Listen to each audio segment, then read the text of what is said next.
Yo, it's your boy Dctree, and this is Dctree-Nation, the channel on YouTube that covers hoops and heroes. And today we're talking hoops. We're talking about San Antonio Spurs, y'all. And who will be the big three for the Spurs this coming season? And don't get me wrong, I'm not comparing them to the original big three, Duncan, Parker, and Ginobili. They can't reach that height this season. But I'm just talking about in general, who are going to be the three go-to players for this team night in and night out. But before I give you my list, I just gotta say, man, I'm super excited for this season, man.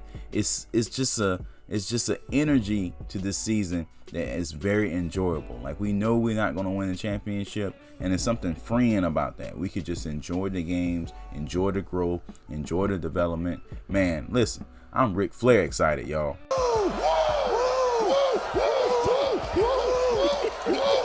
I'm more excited than Lonnie Walker was on the bench that time. Well, this happens. You play long enough, and oh, look out.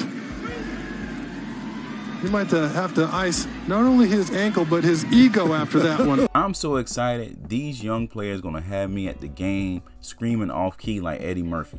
Yes! In his face! In his face! Yes! In the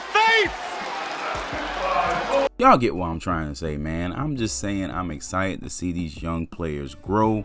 I'm excited to talk about them, and I'm excited to see what the future holds. But before I jump too deep into it, if you like my content, please sub to the channel. And also, don't forget to hit that like button, and don't forget to share the video, and don't forget to hit that notification bell.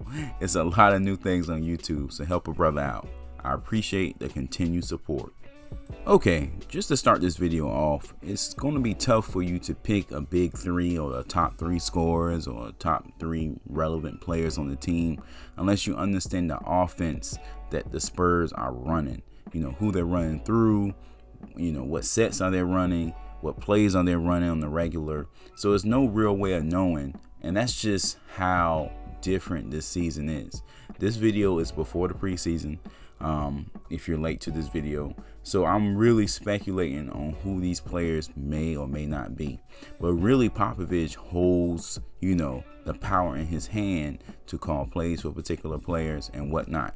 Now, as of this video, Popovich is on the record of telling his young guys not to hold back. So I really think the Spurs are going to go for a run and gun style that's going to particularly cater to younger players on the team or speedier players on the team. So I think that's very important moving forward with this video to consider when I'm making this list. And again, this is just speculation. Make sure you let me know in the comment section after you hit that like button, of course, who you feel like are the top three players on the team coming into this season, okay? Okay, the first player on the list is an obvious one. It's Keldon Johnson. And I put Keldon Johnson on the list, big surprise, right? But because I think he's going to lead the Spurs in scoring next season. I feel like he's due for a breakout season. He's due for, sending a message to the league that he's for real, that he's more than a hustle guy, that he's more than just, a lunch pail type of guy who does the little things. He can score. He can score in bunches. He can shoot. He can be powerful in the paint. I think all these things are going to be relevant with Keldon Johnson this season. He's going to put the league on notice. He has that gold medal experience, which I really think is underrated. The fact that he won a gold medal, was around all those great players. That's how you get better. That's how you take it to the next level. That's how you get confidence. So I really think he's going to lead the Spurs in scoring this season. It remains to be seen whether Popovich is going to play him at the small forward or again at the power forward. I'm not quite sure what's best for Keldon, because I know he may have to work on his ball handling a little bit, work on his creativity a little bit, and he may have taken strides towards that goal, but without any preseason games at this point, or games period, I don't know. So as of right now, I probably would recommend keeping him at the 4, because that position is a little less perimeter focused, and he can continue to take advantage of his smaller size and greater speed at that position for most, against most teams. Okay, the next player on the list shouldn't be surprising at all. I feel like if you're a Spurs fan, you gotta put Derek White up there. You know, despite his injuries, despite some of the setbacks he had last season, he is one of the oldest Spurs on the team, which is crazy to say with him just being 27. But with that experience, with that age, you know, comes an opportunity to take the reins of this team. I don't think he's going to overshadow Keldon, as crazy as that sounds, because, you know, I do feel like Derek White is overall a better scorer. You know, scoring comes easier to him. You get what I'm saying? I think out of all the players on the team as of right now, scoring comes the easiest to him. And don't get me wrong, I see Lonnie Walker, you know, in the rearview mirror coming for that starting position. He possibly could get it. But as of this video, I'm going with Derek White. Derek White has the experience. He has the defense. And not trying to be funny, this is probably a very important season for him, because if he gets hurt again for whatever reason, then he's probably going to get that injury prone tag. And that's not something I want for him. And with a team so filled with so many perimeter players, it could really set him back. You get what I'm saying? So hopefully he stays healthy and, you know, he can, you know, score from the perimeter, score driving to the basket, pass the ball very well. He's a very well-rounded player, and he's not afraid to take the big shot at the end of games for the most part. So I definitely see him as being part of, you know, the pseudo big three that's coming into this season.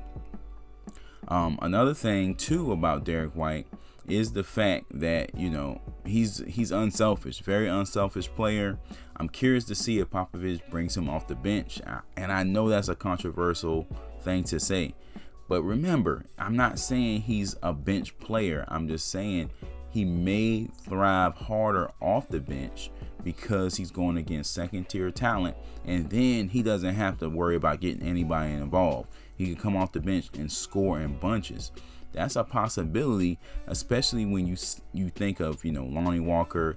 And I'm not saying Lonnie Walker is egotistical, but he can use a confident boost by being in the starting lineup. But I still think at the end of games, we're going to see Derek White, very similar to how we did Manu Ginobili back in the day.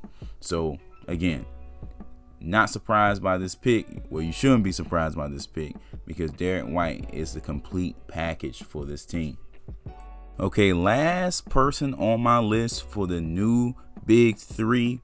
If you're a fan of the channel, you already know who it is, who's coming. That's why my dog Popovich is smiling right now.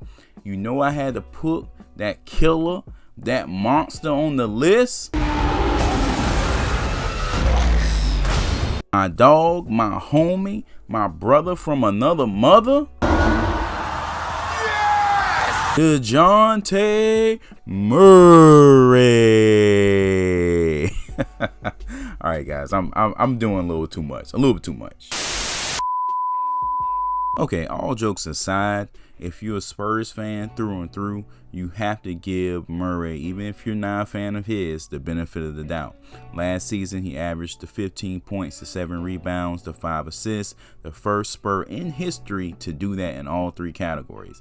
Mono didn't do it. Duncan didn't do it. D-Rob didn't do it. But Murray did it. And I'm not necessarily putting him in the same class as those guys, but I think we need to take a step back and give him props for doing something different, being a stat stuffer, and that's who he is. I don't think he's going to lead the Spurs in scoring, but I do think he's going to be the number 2 guy in the scoring category again, okay? I hope he takes his game to the next level as far as assists and rebounds and a little bit more scoring. He's going to have the basketball in his hands more this season, so I expect him to do big things, do great things. I would love to see him back on the defensive team if he can manage that some way, somehow, which is always kind of hard because I kind of think there's a popularity factor to those awards every once in a while. You get what I'm saying? So we will see what's going on. So I have to put him on the list because he was the consistent second scorer behind DeMar DeRozan last season. He was pretty much the leading rebounder at the point guard position for this team. I think Pirtle edged him out, you know, by like 0.3, 0.4 rebounds at the end of the season when he came on real strong for the Spurs at the center position. So, you know, with all those facts facts now. And I know I'm somewhat biased, I'll be honest, but I'm hitting you with the facts. You kind of got to expect him to do great things this season for this team. All right, guys, that's it for this one. Thanks for kicking it with me. Please hit that like button, subscribe to the channel, and I appreciate the continued support. I will catch you guys in the comment section, and I will catch you in the next one. Peace.